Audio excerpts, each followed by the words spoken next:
बिस्मिल्लाहिर्रहमानिर्रहीम, अस्सलाम वालेकुम। सदाए रमज़ान में आपको खुशामदीद कहते हैं। मैं हूँ आपकी होस्ट शहरबानो आवान और मेरे साथ मौजूद है अजीम राना। हम उम्मीद करते हैं, तवक्को करते हैं आप जहाँ होंगे खैर आफियत से होंगे, अपने प्यारों के साथ होंगे। रमज़ानुल मुबारक अपनी बरकतों और फजीलतों के साथ तेज़ी से आगे बढ़ रहा है जी। आज 26 रमज़ानुल मुबारक है। माह रमज़ान रुखसत होने में सिर्फ 3 या 4 दिन बाकी हैं, तो अल्लाह ताला हमें माह मुक़द्दस की फजीलतें और बरकतों को समेटने की तौफीक अता फरमाए। नाज़रीन, आज जो अच्छी बात हम कर रहे हैं वो मुनाफ़िक़त से मुतल्लिक़ है। मुनाफ़िक़त के बारे में अगर हम आपको बताएं तो एक ऐसा तर्ज़ अमल है जिसमें इंसान के कौल और फ़ेल में तज़ाद हो, और कुरान और हदीस में मुनाफ़िक़त को इतना ख़तरनाक करार दिया गया है, इतना संगीन जुर्म करार दिया गया है कि कुरान मजीद की 134 आयात में मुनाफ़िकीन का जिक्र किया गया है। और शहरबानो ये भी साथ साथ बताया गया कि बहुत सख्त है, सज़ा सख्त है, जहन्नम के निचले दर्जे में होंगे और काफिरों से ज़्यादा सख्ती है मुनाफ़िकीन के लिए। खुदा सल्लल्लाहु अलैहि वसल्लम ने इस बारे में कुछ कहा है, मैं वो भी शेयर करना चाहूँगी। मुनाफ़िक की 4 निशानियाँ हैं कि जब वो बात करे तो झूठ बोले, वादा करे तो वादा खिलाफी करे, इमानत में खयानत करे, और जब किसी से झगड़ा करे तो गालम गलोच करे। तो हम अगर अपने इर्द गिर्द देखें और अपने अंदर भी बहुत सारी सिफात मिल रही है। अपना मुहासबा इंसान को खुद करना है जी, हर एक को अपना। अगर आप इस वक्त हमारी जो सूरत हाल है उस पर गौर व फिक्र करें तो मेरा नहीं ख्याल कि कोई ऐसा इंसान है जिसमें इसमें से कोई एक चीज़ ना पाई जाए। और अमानत में खयानत की शहरबानो जब हम बात करते हैं तो वो सिर्फ ये नहीं है, वो बात भी है कि आपको अगर किसी का कोई राज पता है तो वो आपने आगे नहीं बताना। बहुत गहरी बात किया। दूसरा, इवन ये चीज तो इंसान सोचते ही नहीं है कि इसने मुझे राज बताया और इसका मैंने नहीं बताना, ये इमानत है। और एक और बड़ी चीज शहरबानो जो कॉमन है कि हम लोग जो काम करते हैं, मतलब जो भी कोई इंसान अगर वो अपना बिजनेस करता है या जॉब करता है, तो अगर वो भी प्रॉपरली नहीं करता, वो भी उसका हक अदा नहीं करता, तो वो भी खयानत है। और उसके साथ साथ अगर आप कोई चीज बेच रहे हैं या कोई बिजनेस कर रहे हैं और उसमें भी अगर आप धोखाधड़ी या गलत बयानी कर रहे हैं तो वो भी अमानत में खयानत है। अगर आप करते हैं कमी कर रहे हैं तो वो भी अमानत में खयानत है। और इसके साथ साथ अफसोस की बात यह है कि हमें कभी इस पर नदामत नहीं होती, शर्मिंदगी नहीं होती। हमारी ज़िंदगी में अगर हम बात करें तर्ज अमल में, ये चीज़ जो है ना एक पनप सी गई है कि अब हमने ये करना ही करना है। चालाकी होशियारी हम करते रहते हैं। अच्छा, हमें एहसास नहीं होता हो गए ना लोग वाकई। और ये अजीम बिल्कुल भी एहसास नहीं होता कि मुनाफिकत या मुनाफिक शख्स के बारे में कितने सख्त अहकामात हैं हमारे दीन में, और हमारे नबी ने भी फरमाया, अल्लाह रब्बुल इज़्ज़त ने भी इसके बारे में क्लियर कट स्टार्ट में भी आपने कहा कि अल्लाह ने फरमाया कि निचले दर्जे में। शहरबानो चीज़ है कि जिस किसी शख्स में ये सारी चीज़ें मौजूद होंगी ना, उसको उतना इंटेलिजेंट, उतना होशियार, उतना कामयाब भी तस्वीर किया जाता है कि जो इधर की बात उधर कर देता है और उसने अपनी जगह बिल्कुल सेट की होती है। और भाई ये बहुत उसको पता है मैंने कैसे दुनिया में रहना है, कैसे चलना है। तो दुनिया में रहना तो है, लेकिन आगे भी जाना है, आखिरत भी है, मौत भी है। तो इस चीज़ों को मैं बड़ी गहरी बातें कर रही हूँ। गहरी बातें करने बहुत ज़रूरी हैं। और रमज़ानुल मुबारक में अल्लाह ताला ने हमें शुक्र करना चाहिए कि इस बार रमज़ान में हमें एक बार फिर से मौका मिला है हमारी ज़िंदगी में कि हम अपनी गलतियों को, अपनी ज़ात को पहचाने कि हम लोगों में कौन सी बुराइयां ऐसी पाई जाती हैं। और हमारा रोज़ाना की बुनियाद पर कोई एक अच्छी बात करने का मकसद भी यही होता है कि हम उसको गौर से सुने और फिर कोशिश करें। हम इंतहाई सादा अच्छी बात को इसलिए शामिल करते हैं कि हर बंदा, हमारे जो नाजरीन हैं, हर खास व आम जो भी सुनता है, वो गौर कर सके, बैठ कर अपनी ज़ात का मुहासबा करे। इसमें अफसोस की बात यह है अजीम कि वो तमाम चीज़ें जो हम बयान कर रहे होते हैं उसमें से कुछ ऐसी चीज़ें हैं जो मुझे लग रहा होता है कि ये तो हमारे अंदर भी हर इंसान, और रोज़ाना की बुनियाद पर ये चीज़ हम करते हैं। तो हम भी माफ़ी मांगते हैं अपने परवरदिगार से कि हमें हमारे गुनाहों के लिए माफ़ कर दे। तो आगे बढ़ते हैं, प्रोग्राम को आगे बढ़ाते हैं। इंतहाई अहम इशू है, उस पर बात करेंगे। गुज़श्ता 7 माह से फ़लस्तीन में इजरायली दहशतगर्दी तो जारी है, सबको पता है। इस दौरान दुनिया भर में एक नई बहस शुरू हो गई है और सोशल मीडिया पर मस्जिद अक्सा की जगह यहूदी इबादतगाह यानी हैकल सुलेमानी की तामीर के नापाक मंसूबे को बेनकाब किया जा रहा है। और हैरत अंगेज़ इंकशाफात सामने आ रहे हैं। यहूदियों ने मस्जिद अक्सा की जगह हैकल सुलेमानी तामीर करने का फैसला कर लिया है और हैकल सुलेमानी की तामीर पर कुर्बानी के लिए सुर्ख बच्चिया यानी सुर्ख गाय की अदम दस्तयाबी की सबसे बड़ी रुकावट उनको पेश आ रही है। और अब बस सिर्फ मस्जिद अक्सा को शहीद करने के लिए मुनासिब मौके का बिल्कुल उनका ये बिलीव है कि जी मस्जिद अक्सा को शहीद करने के बाद जब वो सुर्ख बछड़ी को ज़िबा करेंगे, उसकी कुर्बानी देंगे, तो उसके बाद जिस मसीहा का वो अपने बकौल इंतज़ार कर रहे हैं, यानी कि दज्जाल का जो खरूज है उसका वक्त फिर वो करीब होगा, दुनिया का खात्मा करीब होगा। तो आजकल सोशल मीडिया पर खासी बहस चल रही है इस टॉपिक को लेकर। हम भी बात कर लेते हैं। जो हमारे साथ मौजूद हैं कुरानिक स्टडी के स्पेशलिस्ट अब्दुल सलाम आरिफ साहब। अब्दुल सलाम साहब, वेलकम टू सदाए रमज़ान। कैसे हैं सर? अल्हम्दुलिल्लाह खैर। सर, आपकी नज़रों से भी गुजरा होगा सोशल मीडिया पे ये सारा मामला। ये बेसिकली है क्या, इसकी हिस्ट्री क्या है? जी, बिस्मिल्लाहिर्रहमानिर्रहीम, अल्लाहुम्मा सल्ली अला सय्यिदना मुहम्मदिन व अला आलिहि व सहाबी व बारिक वसल्लम। सबसे पहले तो मेरी गुजारिश ये है अपनी कौम से, जो भी लोग सुन रहे हैं, हाथ जोड़ के मैं गुजारिश करता हूँ कि हर आधार कुरान और हदीस और अपने नबी की सीरत को पढ़ें। वाह। एक एक चीज़ के बारे में मालूमात अगर आपको ना मिले तो तब आप कहिएगा। जी। हमारे पास हमारे घरों में इल्म और रहनुमाई का ऐसा दरिया बह रहा है मोहम्मद मुस्तफ़ा सल्लल्लाहु अलैहि वसल्लम की सीरत की शक्ल में, लेकिन हम उससे गाफल पड़े हुए हैं। बेशक। और सोशल मीडिया के ऊपर एक तूफान मचा हुआ है जी, red heifer red heifer red heifer. और अफसोस की बात यह है कि किसी बंदे ने भी ये कोशिश नहीं की कि क्या हमारे नबी ने इस बारे में कोई बात कही है, क्या उन्होंने इस बारे में कोई तालीम दी है हमें। बड़े से बड़े आलम दीन में देख रहा था कि कोई इस बात पे बात नहीं कर रहा कि ये है क्या, इसका असल क्या है। और हैरत की बात यह है कि आपके नबी सल्लल्लाहु अलैहि वसल्लम इस बारे में एक एक चीज़ आपको बता के गए हुए हैं जी, और हम पढ़ते ही नहीं, हम गौर ही नहीं करते। तो सबसे पहले तो मैं ये आपको बताऊं कि रेड हाइफर या सुरख बछिया, तो कुरान पाक की एक पूरी सूरत हाइफर के नाम के ऊपर है। अच्छा। बकरा, सूरह बकरा। बिल्कुल बिल्कुल। ठीक है। हाइफर उसको कहते हैं, उस गाय को कहते हैं जिसने अभी पहला बच्चा जन्म ना दिया हो, अच्छा, सही। उसको हाइफर कहते हैं। ओके। अब सूरह बकरा में एक वाकया है जो बनी इसराइल से ही मुतल्लक है, जी, और उसमें भी गाय का रंग जो है वो सफरा कहा गया। कुरान का लफ्ज़ है सफरा। सफरा कहते हैं जर्दी माइल सुर्ख रंग, सही। सुर्खी माइल जर्द रंग को, सुर्खी माइल जर्द रंग को कहते हैं। यानी तकरीबन नजदीक नजदीक समझ लें रेड के है वो, रेडिश येलो। सही सही। ठीक है। तो उसमें वाकया ये है कि बनी इसराइल में एक बंदा कत्ल हो गया, उसकी कत्ल की वजह से दो ग्रोहों के दरमियान में जंग होने वाली जी, थी। जी, जी। तो मूसा अलैहिस्सलाम के पास केस आया, अल्लाह से दुआ की, अल्लाह ने कहा कि गाय ज़िबा करो। जब उन्हें गाय का ज़िबा का हुक्म दिया गया तो उन्होंने गैर ज़रूरी सवालात किए अपनी आदत से मजबूर होकर। यहाँ शुरू में मैं आपको बता दूँ कि यहूदी जो हैं, ये बनी इसराइल वाले, ये अल्लाह के अहकाम में तब्दीली करने पे यद तोला रखते हैं। इनका कोई सानी नहीं है। और यहाँ तक कि इन्होंने अल्लाह और अपने नबी के सामने, इसी वाक़या के आगे वो बयान हुआ कि जब अल्लाह ने इनको कहा कि हत्ता तुम कह कर जो है शहर में दाखिल होना, तो इन्होंने उस लफ्ज़ को भी बिगाड़ा और जिस पोस्चर से अल्लाह ने कहा था दाखिल होना, उस पोस्चर को भी बिगाड़ा। यानी अल्लाह उस वक्त डायरेक्ट इनको हुक्म दे रहा था, अल्लाह के बरगज़ीदा नबी इनमें मौजूद थे, इसके बावजूद ये अपनी इस हरकत से बाज नहीं आए कि उसमें तहरीफ करें। अब्दुल सलाम साहब, टॉपिक से हम थोड़ा सा डेविएट हो जाएंगे, लेकिन मैं चाहता हूँ जल्दी से अगर आप कोई इसको आंसर कर सकें कि ये मिजाज इस कौम में ऐसा क्यों है, जब ये भी क्लेम करते हैं कि we are the chosen one, हम सबसे नियरेस्ट हैं, अंबिया भी हम में से ही हैं। सर, ये चोजन वन थे। अल्लाह ने इनको इनकी हरकतों, इन्हीं हरकतों की वजह से मजबूर कर दिया और इन्होंने अंबिया को कत्ल किया है। कुरान पाक कहता है कि इन्होंने अंबिया को बगैर हक के कत्ल किया है। ये इतनी मगजूब अलह जिसको कहते हैं ना, पढ़ते हैं हर सूरत में, वो यही कौम है। और इन्होंने फिर वो गाय जो थी इन पे गैर जरूरी सवालात किए, कैसी होनी चाहिए, उम्र कैसी होनी चाहिए, कद कैसा होना चाहिए। तो अल्लाह इनको बताता गया कि इस तरह। आखिर वो कहा कि जर्द रंग की, जिसकी जर्द रंगत हो और सुफरा की रंगत हो, चमकीली हो, ठीक है। तो इन्होंने कहा ठीक है जी, अब हमें पता चल। किस्सा मुख्तसर की इन्होंने वो गाय ज़िबा की। अल्लाह ने कहा कि इस गाय के गोश्त का एक टुकड़ा जो है ना, वो उस मुर्दे को लगाओ। अच्छा।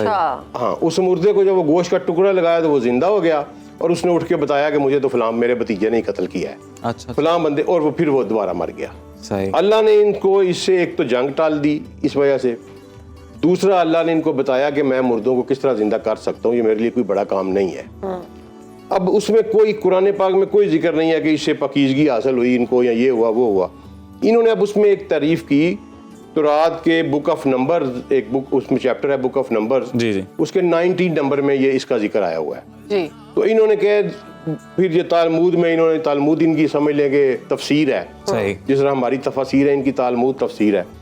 तो इसमें उन्होंने कह दिया कि 10 जो है ना जी, इस तरह जो पहली गाय ज़िबा हुई और उससे हमारे मसला हल हुआ, उसके बाद 10 गायें जो है ना टोटल दुनिया में पैदा होंगी, और ये 10वीं जब ज़िबा होगी तो उसके बाद फिर हमारा मसीहा जो है ना वो नमूदार होगा। ये इनका अपना मानना है। कुरान में इन्होंने अब तौरात में भी लिखी हुई है इन्होंने, लेकिन कुरान ने इसको सर्टिफाई नहीं किया हुआ। सही। लेकिन अगली बात मैं आपको बताऊं। अच्छा, अब वो 9 जो है ये पहले हो चुकी हैं।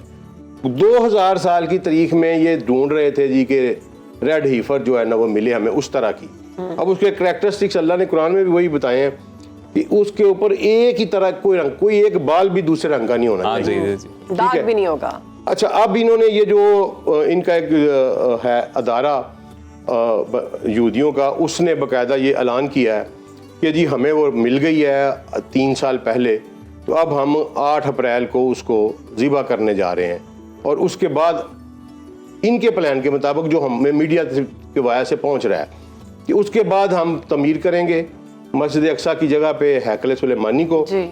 और फिर उसके बाद जब हम तमीर कर लेंगे तो हमारा मसीहा जो है ना वो दुनिया में आ जाएगा।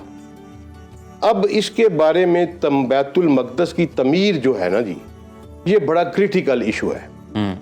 ठीक है, इसके ऊपर मुसलमान भी जज्बाती हैं, लेकिन नबी करीम सल्लल्लाहु अलैहि वसल्लम की वाज़ेह अहादीस हैं और मुझे समझ नहीं लगती कि क्यों हमारे उलमा ने, हमारे मौलवियों ने आज तक हमें बताई नहीं, या अगर बताई हैं तो वो तर्जमा ही नहीं ठीक कर पाए उसका। नबी करीम सल्लल्लाहु, अब गौर से सुनिएगा कि मुआज बिन जबल कहते हैं कि मैं नबी करीम सल्लल्लाहु अलैहि वसल्लम के पास बैठा था, नबी सल्लल्लाहु अलैहि वसल्लम ने मुझे कहा कि मुआज, इमरानुल बैतुल मक़दस खराबुल यसरब, खराबुल यसरब खरूजुल मलहमा, खरूजुल मलहमा फतहुल कुस्तुनतुनिया, फतह कुस्तुनतुनिया खरूजुद दज्जाल। और फिर ये स्टाइल नहीं है नबी करीम सल्लल्लाहु अलैहि वसल्लम का, यहाँ एक्स्ट्रा ऑर्डिनरी स्टाइल अडॉप्ट किया नबी सल्लल्लाहु अलैहि वसल्लम ने। मुआज बिन जबल कहते हैं मेरी रान के ऊपर हाथ मार के नबी सल्लल्लाहु अलैहि वसल्लम ने कहा कि मुआज ये ऐसे ही होना है और ये इतना ही सच है जितना मैं और तुम यहाँ बैठ के गुफ्तगू कर रहे हैं, यानी ये हो के रहेगा। अब मैं आपको बता दूं, नबी सल्लल्लाहु अलैहि वसल्लम लफ्ज़ यूज़ किया उमरानुल बैतुल मक़दस जी। उमरान जो है ना जी लफ्ज़, इमरान नहीं, उमरान, उमरान, उमरान जो लफ्ज़ है ना जी, इसके 3 मीनिंग है जी। नंबर 1 है इसका बिल्डिंग, ठीक है, तमीर करना। जी। नंबर 2 है पॉपुलरनेस, आबादकारी जी। और नंबर 3 है प्रॉस्पेरिटी, खुशहाली। सही। अब मैं कुर्बान जाऊं अपने नबी सल्लल्लाहु अलैहि वसल्लम की फसाहत पे और बलागत पे। अब एक लफ्ज़ से उन्होंने 3 प्रोसेस बयान कर दिए हैं। हाँ। ऐसा फसीह दुनिया में कभी पैदा ही नहीं हुआ। बेशक। अब हुआ क्या कि यहूदी क्या कर रहे हैं, पॉपुलरनेस कर रहे हैं, आबादकारी कर रहे हैं, ज्यू सेटलमेंट जिसे हम कहते हैं। बिल्कुल बिल्कुल। ठीक है, उमरान में आती हैं ये। वहाँ तमाम मल्टीनेशनल के दफ्तर आहिस्ता आहिस्ता वहाँ मुंतकिल हो रहे हैं, प्रॉस्पेरिटी, खुशहाली आ रही है, उमरान में आता है। अब तीसरा बिल्डिंग, तमीर करना, बिल्कुल, कंस्ट्रक्शन भी हो रही है। कंस्ट्रक्शन। आगे नबी सल्लल्लाहु अलैहि वसल्लम ने जेरूसलम का लफ्ज़ यूज़ नहीं किया, फ़लस्तीन का लफ्ज़ यूज़ नहीं किया, नबी सल्लल्लाहु अलैहि वसल्लम किसी शहर का, किसी का, नबी सल्लल्लाहु अलैहि वसल्लम का उमरानुल बैतुल मक़दस के बैतुल मक़दस की तमीर होगी। सही। बैतुल मक़दस, गौर करें, बैत का मतलब है घर, मुकद्दस, मुकद्दस, ठीक है जी। एक मुकद्दस घर की तामीर, यानी एक बिल्डिंग बनेगी जिसको आप हैकल सुलेमानी कह लें, जिसको आप बैत जो मर्जी कह लें। हमारे नबी ने उसको बैतुल मक़दस कह के पुकारा और कहा कि जब इसकी कंस्ट्रक्शन होगी, जब इसकी बिल्डिंग होगी तो खराबुल यसरब, मदीना फारग हो जाएगा। सही। ठीक है, मदीने में खराबी फैल जाएगी, ये तो फसाद फैल पेशन जाएगा। गोई हैं, वो डॉक्टर इसरार साहब ने भी, जी डॉक्टर साहब ने भी यहीं से ली है। ये मैं अबू दाऊद में हदीस है, सही सही, मसनद अहमद में ये हदीस है, मिशकातुल मसाबी में ये हदीस है, सिलसिलातुस सहिहा में ये हदीस है, और भी बहुत सी किताबों में ये हदीस है। और ये इसी तरह है, नबी सल्लल्लाहु अलैहि वसल्लम ने रान पे हाथ मार के कहा कि ऐसे होना है, यानी थर्ड टेम्पल बनना ही जो बिल्डिंग बनना है। बनाने जा रहे हैं उसी को बैतुल मक़दस कहा गया। जी वही बैतुल मक़दस है। यानी ये जो बिल्डिंग बन रही है फिर परेशानी वाली बात नहीं। नहीं, परेशानी वाली बात है ना जी। मुसलमानों के कि ज़वाब जब वो बननी है, नबी सल्लल्लाहु अलैहि वसल्लम ने कहा कि जब ये बैतुल मक़दस की बिल्डिंग बनेगी तो मदीना खराब होगा। जब मदीना खराब होगा तो क्या होगा, खरूजुल मलहमा, एक वर्ल्ड वार का आगाज है, आपके सर पे खड़ी हुई है। और नबी सल्लल्लाहु अलैहि वसल्लम ने फरमाया कि इतनी बड़ी जंग है ये। अल्लाह अकबर। इसी हदीस के कंटेक्स्ट में दूसरी हदीस आई, फरमाया इसमें इतनी बड़ी जंग है कि फर्ज करो एक बंदे के 100 बेटे हैं तो 99 इस जंग में मारे जाएंगे। अल्लाह अकबर। और एक परिंदा उड़ेगा और वो नीचे जगह तलाश करेगा कि मुझे कोई अच्छी साफ जगह मिल जाए उतरने के लिए, तो लाशें ही लाशें पड़े, उसको जगह नहीं मिलेगी, वो थक हार के गिर जाएगा। इतनी बड़ी मार आपको पड़ने वाली है। और ये जो कहा है कि खराबुल यसरब, इसका मतलब है कि इनकी हदूद खैबर तक आने वाली है। और आज भी तल अबीब की गलियों में ये बैनर लगे हुए हैं कि Khyber was your last chance. आज भी ये बैनर लगे हुए हैं ये मुसलमानों को कह रही हैं कि हम सोए हुए हैं, ये जूते ये लित्तर हमारे सरों के ऊपर खड़े हैं और हम जो हैं वो एक दूसरे को गाली देने में और अबू बकर और अली की फजीलतों में और रफा जदैन करना है कि टखनों से ऊंची शलवार करनी है कि नहीं करनी, हम फिरकावारी सारे के सारे इसमें उलझे हुए हैं। लेकिन वो क्या कर रहे हैं, वो 100% अपनी किताब पे अमल कर रहे हैं। झूठी है, तहरीफ शुदा है, खुद साख्ता है, जो मर्जी है, उनका मजहब है ना जी। वो अपने मजहब के ऊपर स्टिक करके चल रहे हैं। और हमने तौफीक ही नहीं ली कि हम ये देख लें, किसी मुझे स्कॉलर की ये नहीं मिली कि इस कंटेस्ट में वो ये इमरानुल बैतुल मक़दस वाली हदीस बयान करे कि आपके नबी कैटेगोरिकल कह रहे हैं कि थर्ड टेंपल बनना ही बनना है, वहाँ यहूदी सेटलमेंट होनी है, वहाँ मल्टीनेशनल कंपनियां आनी है, वहाँ प्रॉस्पेरिटी होनी है। और उसके बाद क्या होगा, उसके बाद इन्होंने ग्रेटर इसराइल बनाना है, आपकी सरहदों के अंदर ये घुस जाएंगे और मदीना के दरवाजों तक पहुंच जाएंगे। वो सारी और prediction। उसके बाद फिर मलहमा होगा।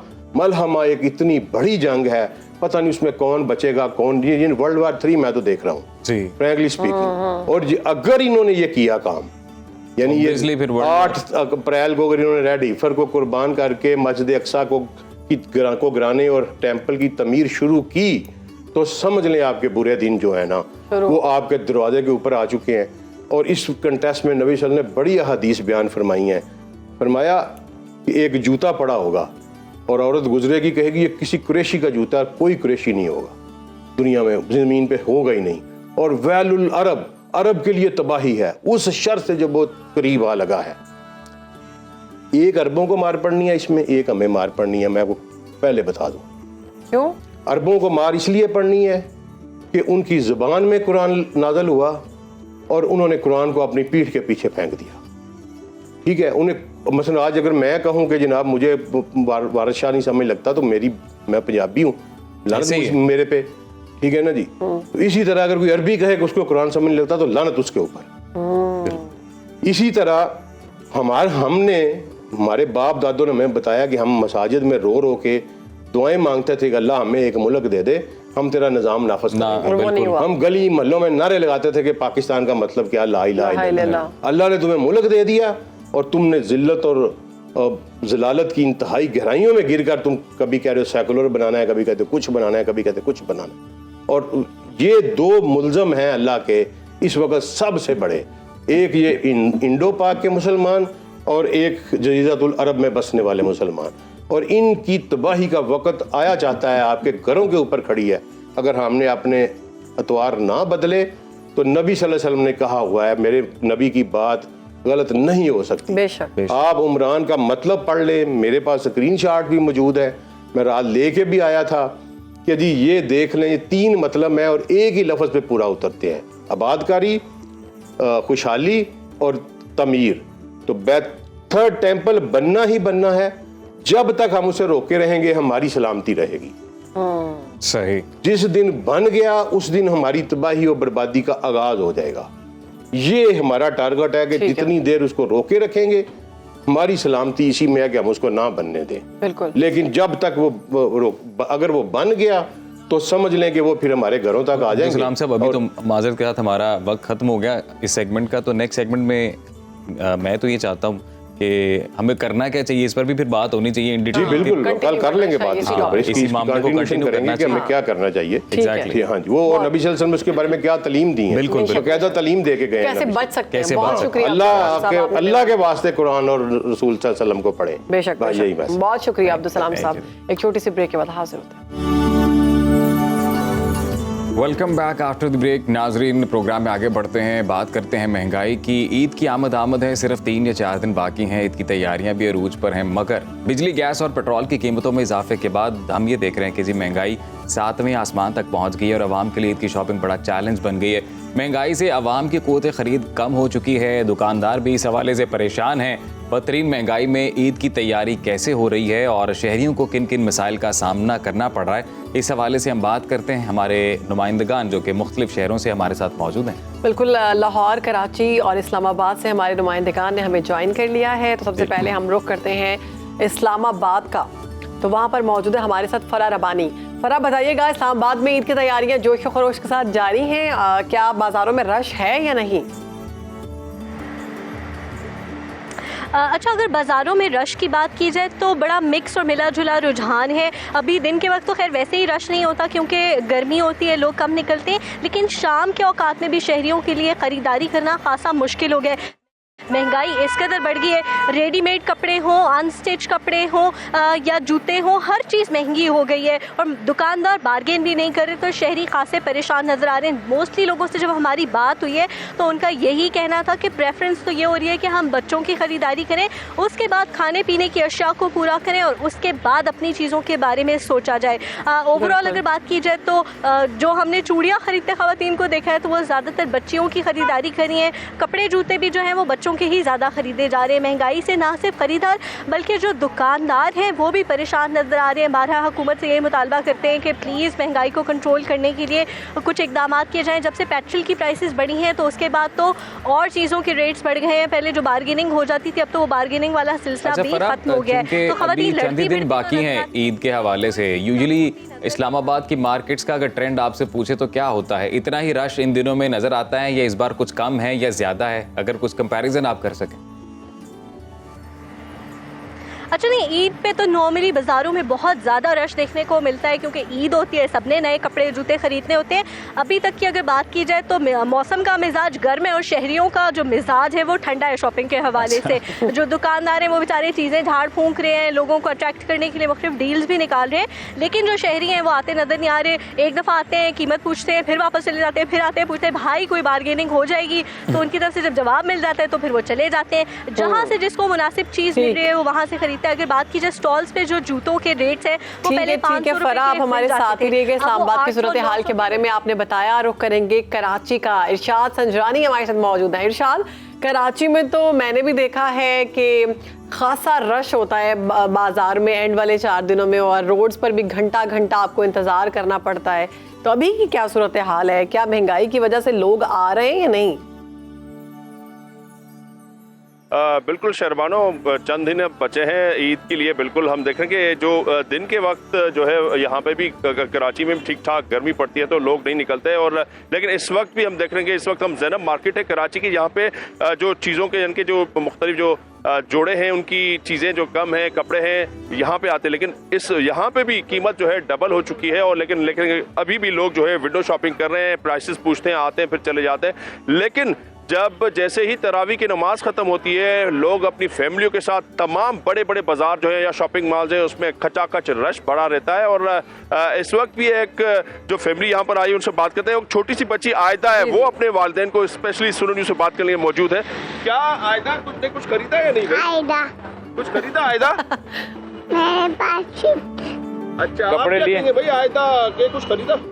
आयदा क्या लिया आपने? कपड़े? जी बिल्कुल, खरीदारी के लिए तो हम आए, काफ़ी चीज़ें ली, लेकिन बहुत ज़्यादा से ज़्यादा 300% महंगाई बढ़ गई है। जो चीज़ 500 की थी वही चीज़ अभी 2500-3000 की। तो मार्केट में जो है ना बहुत ज़्यादा।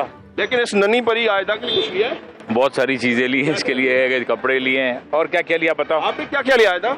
मैंने पिंक वाला कपड़े लिए। अच्छा, पिंक वाले कपड़े लिए। शुक्रिया, बहुत बहुत शुक्रिया। तो आयदा जो है स्पेशली बात करने के लिए आई है कि सुनो न्यूज़ के नाज़रीन से स्पेशली मैं शहरबानो अवान से बात करूंगी। तो आयदा से हमने आपकी बात कराई, लेकिन बहुत मुश्किल है, बहुत मुश्किल है लोगों के लिए वाकई में भी। बच्चों की होती है तो आपने दिखा दिया कि ईद वाकई बच्चों की होती है। बिल्कुल। और इरशाद साथ ही रहिएगा, आप लाहौर की सूरत हाल भी जान लेते हैं। ज़ैनब वहाँ से हमारे साथ मौजूद है। ज़ैनब, बताइए आप किस मार्केट में मौजूद हैं और क्या सूरत हाल है?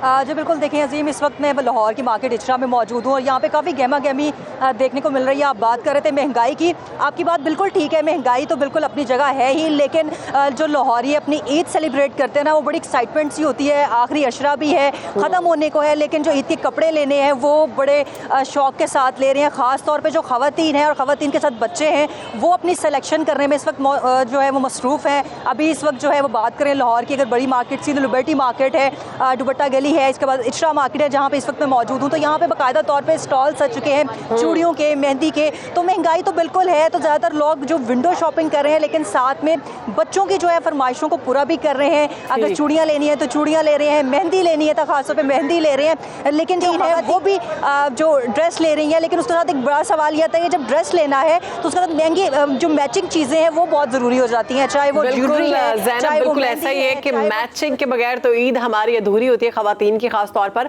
तो मैं आपसे कहूंगी कि आप भी अपनी शॉपिंग कर लें, आप यहाँ पर आए हुए हैं और इसके साथ साथ इरशाद आपको भी मौका मिला, आप भी शॉपिंग कर लें, क्योंकि हमारी मीडिया वालों की जॉब ऐसी होती है कि ईद वाले दिन भी छुट्टी नहीं मिलती, तो आप लोग शॉपिंग कर लें। फरा इस्लामाबाद में मौजूद है, आप भी शॉपिंग करें। आप सबका बहुत शुक्रिया कि आपने हमें बताया, अपडेट किया कि इस वक्त यहाँ पर हम ब्रेक लेंगे जी, ब्रेक के बाद वापस आते हैं, देखते रहिएगा सदाए रमजान।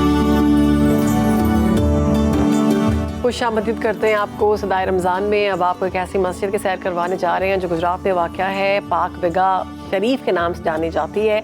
और इस मस्जिद की तामीर में ना सीमेंट इस्तेमाल किया गया, ना सरिया, ना ईंटें। ये मस्जिद सिर्फ और सिर्फ सफ़ेद संगे मरमर से तामीर की गई है। पाक विगा शरीफ मस्जिद दीन इस्लाम से इश्क व मोहब्बत की लाजवाल कहानी है, जिसमें मुनफरद फ़न ख़ताती और डिज़ाइनिंग के ज़रिए अक़ीदत और जुनून के गहरे रंग भरे गए हैं। मस्जिद की तामीर पर 18 अरब रुपए और 22 साल लगे इसकी तामीर को, तो आइए मिलकर देखते हैं ये खूबसूरत मस्जिद। मस्जिद पाक विगा शरीफ फन तामीर का हसीन नमूना। गुजरात शहर से 20 किलोमीटर के फासले पर वाक़े 4 कनाल रकबे पर मुहित मस्जिद को सफ़ेद संगे मरमर से तराशा गया। मुनफरिद खताती ने खूबसूरती को मजीद बढ़ा दिया। फर्श से छत तक संगे मरमर को इस अंदाज से जोड़ा गया है कि इमारत आने वाली कई दहाइयों तक जल्जलों से महफूज रहे। बजरी, सीमेंट, सरिया वगैरह इस्तेमाल नहीं हुआ और ये जो क्लिंकर्स होते हैं दरिया के किनारे पे, उनको पीस करके चूना बनाया गया, जिसे वाइट चूना कहते हैं, यानी वेट टेक्निक के ज़रिए जोड़ के ये मस्जिद बनाई गई है। शाहकार मस्जिद गुजरात की पहचान बन चुकी। लोगों की कसीर तादाद यहाँ नमाज की अदायगी के लिए आती है। इतनी ज़बरदस्त मुसव्वरी है, इतना ज़बरदस्त काम हुआ है और माशाल्लाह दिल बड़ा ही खुश हुआ है इधर आके। मुग़ल बादशाह थे, उन्होंने बादशाही मस्जिद बनाई, शाही किला बनाया, वहाँ ये इस तरह की यूनिक चीज़ें थी जो हिस्टोरिकल हैं, तो इधर भी वही जो है ना वो तर्ज़ अमल अपनाया गया है। ये मस्जिद मुनफरिद तर्ज़ तामीर की वजह से बेमिसाल तो है ही, दीन इस्लाम से मोहब्बत की दलील भी है। अब्दुल सलाम मिर्ज़ा, सुनो न्यूज़, गुजरात। बड़ी खूबसूरत मस्जिद जी, मैं ज़रूर देखने जा रहा हूँ ये, क्योंकि मेरे लिए बड़ी हैरानकुन बात इसमें ये कि ना इसमें ईंटों का इस्तेमाल हुआ है, ना सरिये का, बल्कि सफ़ेद संगे मरमर की बनी हुई है। तो यकीनन एक शाहकार है, देखने के लायक है। सीमेंट भी इस्तेमाल नहीं हुआ। सीमेंट भी इस्तेमाल नहीं हुआ। हाँ, तो संगे मरमर से फिर जोड़ा कैसा होगा, ये भी मेरे ज़हन में सवाल आया है। ये जाके देखेंगे, ये जाकर देखेंगे, पूछेंगे। एक छोटी सी ब्रेक ले रहे हैं, उसके बाद हाजिर होते हैं। आपने कहीं जाना नहीं, देखते रहिए सदाए रमज़ान।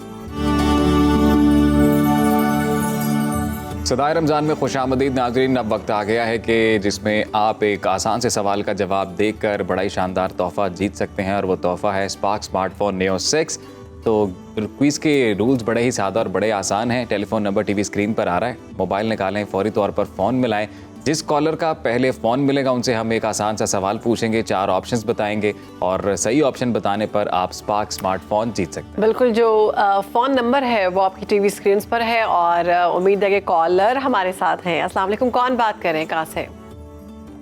जी, साबिर बात कर रहे हैं। साबिर, कहाँ से बात कर रहे हैं? मैं जी उकाड़ा से। उकाड़ा से बात करें, ठीक है। आपको हमारे क्विज के रूल्स एंड रेगुलेशन के बारे में पता है? हाँ जी, मैंने भी। ठीक है, मैं आपसे सवाल पूछूंगी और ऑप्शंस जो हैं वो अजीम आपको देंगे, ठीक है? आपका वक्त शुरू होता है अब। वो कौन से पैगंबर हैं जो मछली के पेट में भी जिंदा रहे? ऑप्शन नंबर 1 हज़रत हारून, ऑप्शन नंबर 2 हज़रत इदरीस, ऑप्शन नंबर 3 हज़रत यूनुस, ऑप्शन नंबर 4 हज़रत यूसुफ अलैहिस्सलाम। ऑप्शन 3 हज़रत यूनुस अलैहिस्सलाम।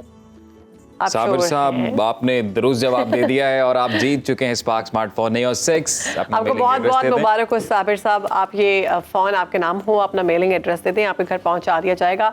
अब एक और अहम खबर जो आप तक पहुंचाते हैं वो है कि ईद की छुट्टियां, तो ईद की छुट्टियों का ऐलान हो चुका है। अगर 29 रमज़ान, अगर 29 रोजे होते हैं, यानी 10, तो फिर 10 को ईद होने वाली है, और अगर 30 रोजे होते हैं तो फिर 11 को ईद होगी, 11 अप्रैल को। तो कभी इम्कानात जो जाहिर किए जा रहे हैं अजीम, वो 29 रोजे हैं और ईद उल फितर 10 अप्रैल को होगी। हुकूमत ने ईद उल फितर की छुट्टियों का ऐलान कर दिया है। नोटिफिकेशन के मुताबिक जनाब हफ्ते में 5 रोज़ जो काम करते हैं लोग, उनके दफातर में ईद की छुट्टियां 10 से 12 अप्रैल और 6 रोज़ काम करने वाले दफातर में 10 से 13 अप्रैल तक छुट्टियां होंगी। इतवार की छुट्टी के साथ मिला ले तो ये 5 छुट्टियां बन जाती हैं। तो दुआ ही करते हैं कि अल्लाह करे 29 रोजे हों, 10 अप्रैल को ईद हो, ताकि 5 छुट्टियां सारे एंजॉय करके आए।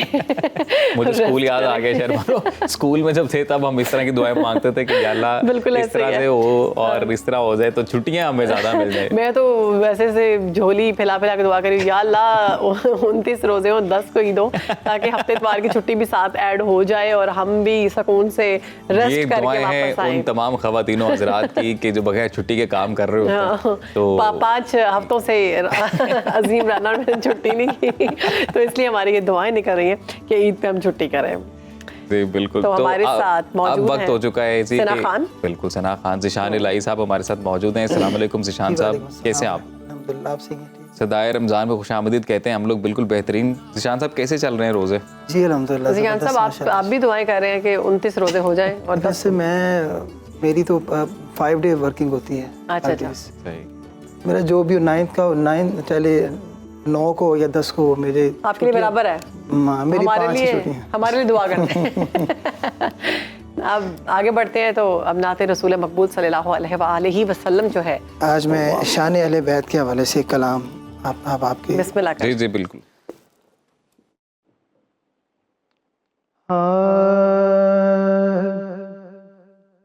अता इनकी विरासत है, सखा इनकी विरासत है, अली के हैं ये घर वाले, वफा इनकी विरासत है, अली के हैं ये घर वाले, वफा इनकी विरासत है। ये पत्थर मारने वालों से भी बदला नहीं लेते, ये पत्थर मारने वालों से भी बदला नहीं लेते, करम इनकी विरासत है, दुआ इनकी विरासत है, करम इनकी विरासत है, दुआ इनकी विरासत है। और शेर काबिल और है, न दो कूफियो ताना कि बारिश मांग लो रब से, न दो कूफियो ताना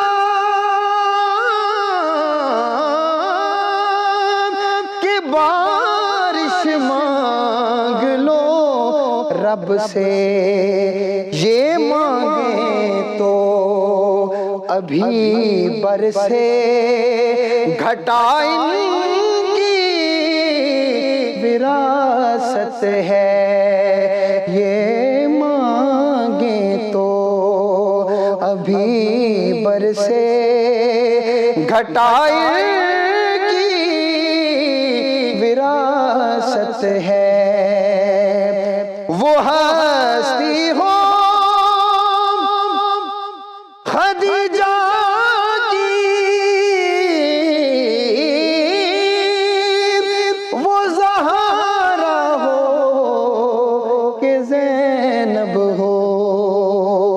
वो हस्ती हो खदीजा की, वो ज़हरा हो कि ज़ैनब हो, गवाह कुदसी भी है लोगों, हया इनकी विरासत है, गवाह कुदसी भी हैं लोगों, हया इनकी विरासत है। नहीं तुम जानते हाकिम कि क्या इनकी विरासत है, ज़मीनों आसमां अर्ज़ो समा इनकी विरासत है, ज़मीनों आसमां अर्ज़ो समा इनकी विरासत है।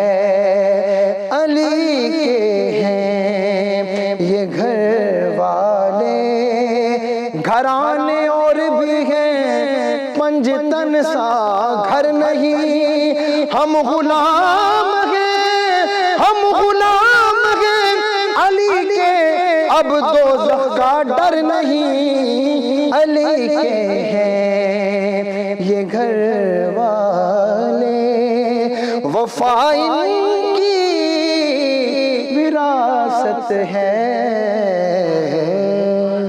सुभान अल्लाह, सुभान अल्लाह। बहुत खूबसूरत नात, बहुत खूबसूरत कलाम जो कि आपने पढ़ा कि वफा इनकी विरासत है, बहुत खूबसूरत। इसमें कोई शक नहीं है कि अहले बैत का जिक्र जो है जब भी किया जाता है ईमान ताज़ा हो जाता है, और अगर वफा की बात की जाए तो इसी घराने से शुरू होती है, बेशक, इसी पे ख़त्म हो जाती है। शहरबानो, आज मेरे ज़हन में एक बात आ रही है, एक्चुअली आ तो काफ़ी दिन से रही थी, लेकिन अब चूँकि हम लोग भी माह रमज़ान के अख्ताम की जानिब बढ़ रहे हैं और चंद रोज़ बाकी फिर ईद है, तो मैं चाह रहा था कि हम भी अपने इस प्रोग्राम के तवस्सुत से, इस ट्रांसमिशन के तवस्सुत से अपने नाज़रीन को मैसेज दें कि अगर हम कोशिश कर सकें कि इस ईद को अगर हम सादा मनाएं। पता नहीं क्यों मेरे सामने जब वो अहले फ़लस्तीन और अहले गज़ा के जो विजुअल्स आते हैं उनके लोगों पर, वहाँ के बच्चों पर जो बीत रही है, अभी रात को ही मैंने सोशल मीडिया पर एक विजुअल्स देखे कि मस्जिद अक्सा में वो सब लोग मौजूद थे और जिस तरह से वहाँ पर दुआएं मांगी जा रही हैं, लब्बैक की आवाज़ें बुलंद की जा रही हैं, वाकई कहते हैं ना गूज़ बम्स आते हैं आपको, वो सही रोंगटे खड़े कर देने वाले मनाजिर हैं कि एक जानिब अहले इस्लाम पर, मुसलमानों पर इस तरह के हालात जो हैं वो बीत रहे हैं। तो हम सब उनके लिए दुआ भी करें और अपने तय जो कोशिशें कर सकते हैं डोनेशन के हवाले से, क्योंकि वो भी करनी चाहिए, अपनी ईद पे इनको खास याद रखें। एक छोटी सी ब्रेक ले रहे हैं, उसके बाद हाजिर होते हैं।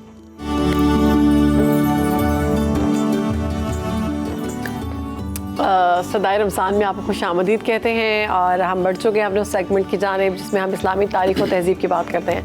तो फ़ादिल काज़मी साहब मौजूद हैं, तो जिक्र चल रहा था तुर्की का, तो आज भी मेरे ख्याल से उसी को कंटिन्यू करेंगे। जी बिल्कुल, हम तुर्की की बात कर रहे थे और ख़ास तौर पे सुल्तान मोहम्मद फ़ातेह की बात चल रही थी और कॉन्स्टेंटिनोपल की जो विक्ट्री है उस हवाले से हम कन्वर्सेशन कर रहे थे।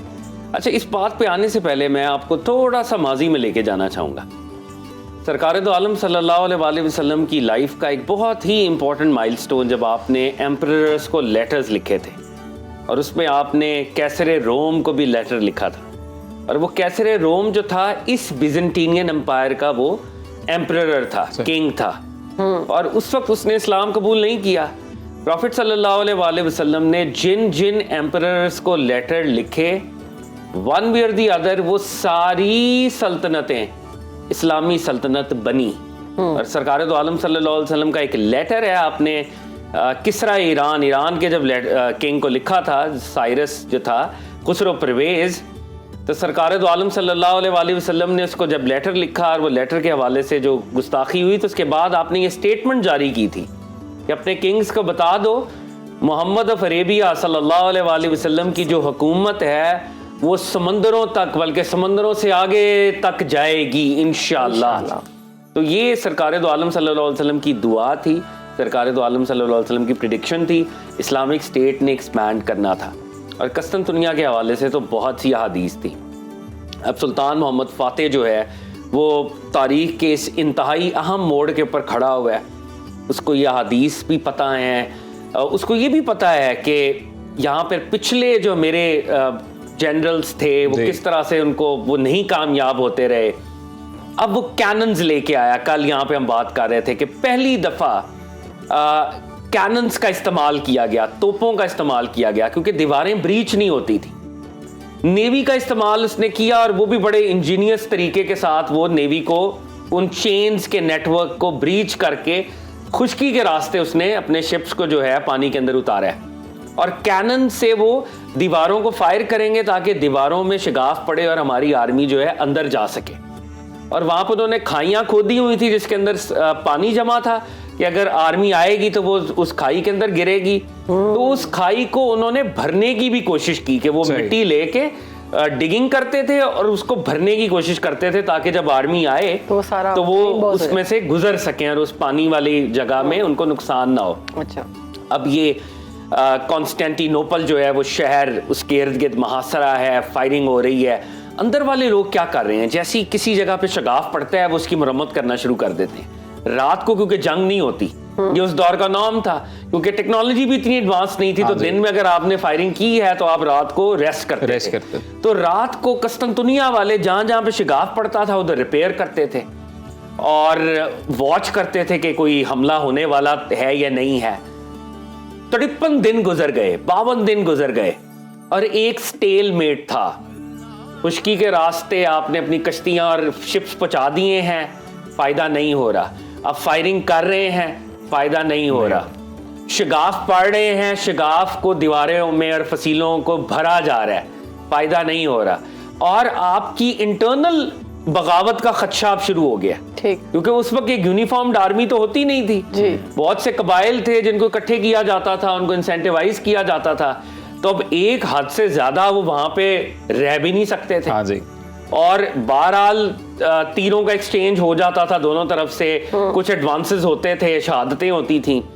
तो अब सुल्तान मोहम्मद फ़ातेह की आर्मी के अंदर एक बेचैनी थी कि जैसे सुल्तान बायजीद का वो 10 साला मुहासरा था, कोई नतीजा नहीं निकला। सुल्तान मुराद का जो मुहासरा था, कोई नतीजा नहीं निकला। तो अब सुल्तान मोहम्मद फ़ातेह 52 दिन से यहाँ पे मौजूद है, कोई नतीजा नहीं निकल रहा। Probably will be going back और हम एक और नाकाम मुहिम का हमें सामना करना पड़ेगा। 29 मई का ये दिन है और सुल्तान मोहम्मद फ़ातेह कहता है, अनाउंस करता है कि हम फाइनल पुश करेंगे, one last time we will advance towards the walls. सही। अब लोगों के लिए थोड़ा हैरानकुन भी था और उनकी वो जो लहजा था उसके अंदर वो एक विक्ट्री को प्रिडिक्ट कर रहे थे कि इंशाल्लाह ये आखिरी हमारी कोशिश है और आज इंशाल्लाह हम कामयाब होंगे। अब इनके यूनिट्स थे, मिलिट्री यूनिट्स, जैसे होता है ना प्यादा फौज, इन्फेंट्री कहते हैं उसको। तो इन्फेंट्री के यूनिट्स थे। इन्होंने अपना पहला यूनिट भेजा और वो यूनिट जो था वो रिजर्व फौज थी, यानी वो ट्रेंड लोग नहीं थे। उन लोगों की शहादतें हुई, वो जब आगे गए तो उनकी शहादतें हुई और फिर इन्होंने एक और यूनिट को भेजा। अच्छा, वो भी आगे बढ़े, क्योंकि देखें वो बहुत हेविली फोर्टिफाइड थे। वो लोग तादाद में वो कम जरूर थे, मगर वो अपनी सिटी को बचाने के लिए डिफेंस उनका बहुत ही इलैबोरेट था। तो जैसे ही आप दीवारों की तरफ जाएंगे, दीवारों के अंदर बाय द वे फसील के अंदर दरवाजे भी थे जिनको उन्होंने बंद रखा हुआ था, लेकिन एंट्री का कोई रास्ता था नहीं। तो जैसे ही आप एडवांस करते थे वो तीरों की फायरिंग करते थे और अपने मंजनीकों की फायरिंग करते थे। दूसरा यूनिट भेजा गया, उसको भी कामयाबी नहीं मिली। सुल्तान मोहम्मद फ़ातेह का जो पर्सनल यूनिट था जो इनको गार्ड किया करता था, उनको जानिसारी कहा जाता था। जानिसारों का एक वो यूनिट था, तो उसका नाम ही जानिसारी था। तो जानिसारी का यूनिट 5000 लोगों पे मुश्तमिल था। ठीक। फाइनली 5000 का वो यूनिट जो है वो आगे बढ़ता है। ओके। और वो कहते हैं मिलिट्री बैंड इनके एक साथ था जो उनकी टर्किश नेशनल सॉन्ग्स उस दौर के होंगे वो उनको प्ले कर रहा था। और ये लास्ट पुश था, जानिसारीज जो हैं वो पढ़ रहे हैं, उधर तीरों की बारिश हो रही है। सुल्तान मोहम्मद फ़ातेह ने कहा मैं खुद फर्स्ट रैंक्स में लड़ूंगा। उसने भी ज़रा वगैरह अपनी हेलमेट वगैरह पहनी और आर्म्ड गियर के साथ वो आगे बढ़ा। अब ये जब जा रहे हैं और एक जगह पर एक गेट के अंदर शगाफ था, वहां से 50 जानिसारी जो हैं वो शहर के अंदर दाखिल हो गए। अब वो जब अंदर दाखिल हुए हैं तो मैंने आपको बताया था ना, एक फसील नहीं थी, एक फसील के बाद किलिंग फील्ड, फिर फसील, फिर किलिंग फील्ड, फिर फसील। तो वो 50 के 50 अंदर दाखिल हुए हैं, वो अल्लाह का नारे तकबीर बुलंद कर रहे हैं, लेकिन एक एक करके वो शहीद होना शुरू हो रहे हैं। लेकिन ये कॉन्स्टेंटिनोपल के अंदर पहली फर्स्ट एवर पेनिट्रेशन 9 सेंचुरीज में पहली दफा पेनिट्रेशन हुई है। 9 इयर्स पहले मुसलमान अंदर दाखिल हुए हैं। और फिर एक साहब थे, मतलब शहीद होते गए। और फिर एक इनका एक सोल्जर था, उसका नाम था हसन, वो अंदर दाखिल हुआ है। और उस दौर का नॉर्म था कि झंडा जब आप लहराते थे ना तो ये फतह का ऐलान होता था, दूसरी आर्मी की शिकस्त का ऐलान होता था। बिल्कुल। वो अकेला गया है, एक टावर पे चढ़ा है वो फसील के, ऑल बाय हिमसेल्फ, और उसने उस्मानी झंडा, ऑटोमन का जो झंडा था, जो उनका एम्बलम था, वो वहां पे लहरा दिया। और जैसे ही वो लहराया है तो उधर उनका मोरल बिल्कुल डाउन हुआ, इधर मोरल अप हुआ। और जो एक शगाफ थे, इन्होंने फिर पुश किया वहां पे। उन साहब ने जैसे ही झंडा लगाया है, उनकी शहादत होगी वहां पे, क्योंकि किलिंग फील्ड थी ना वो, it was a killing field. उनकी शहादत होगी, लेकिन ऑटोमन्स ने जब अपना झंडा देखा है तो फिर इन्होंने वो फाइनल पुश किया, ये कॉन्स्टेंटिनोपल के अंदर दाखिल हो गए। और फिर कॉन्स्टेंटिनोपल के अंदर जब दाखिल हुए तो सुल्तान मोहम्मद फातेह कुछ देर बाद दाखिल हुए। वहां पे कुछ अनफॉर्चुनेट इंसिडेंट्स भी हुए हैं जो नहीं होने चाहिए थे। और यहाँ से हमें ये भी पता चलता है कि जो सरकार दो आलम सल्लल्लाहु अलैहि वसल्लम की विक्ट्री थी फतह मक्का, वो कितनी पीसफुल थी, और उसका कोई कंपैरिजन नहीं है। सुल्तान मोहम्मद फातेह जब दाखिल हुए हैं, जब इनकी आर्मी दाखिल हुई है, तो इन्होंने आते सारी ऑर्डर्स किए कि ये पीस को फौरी तौर पे रिस्टोर किया जाए। और आया सूफिया जो उनका स्पिरिचुअल सेंटर था, सबसे पहले आप वहां गए और उधर जाके पूरे वो शहर का वो जो एक्सपेंस है वो देखा, और वो पूरी सेंचुरीज का लैंडस्केप था। हजरत अबू अय्यूब अंसारी मेज़बान रसूल रजी अल्लाह ताला अन्हो से ये काफिला चला था, और 1453 में पहली दफा वो अंदर दाखिल हुआ था कॉन्स्टेंटिनोपल में। और शेख सादी शिराजी का, क्योंकि मैंने आपसे कल भी शेयर किया था, बहुत सी लैंग्वेजेस पे, लिटरेचर पे इनको अबूर था, तो शेख सादी का इन्होंने शेर पढ़ा जब आया सूफिया को और कैथीड्रल को देख रहे थे। मकड़ियां कैसरों के महल्लात में जाले बुनती हैं, और उल्लू अफरासियाब के महल्लात के अंदर अपने गीत गाता है।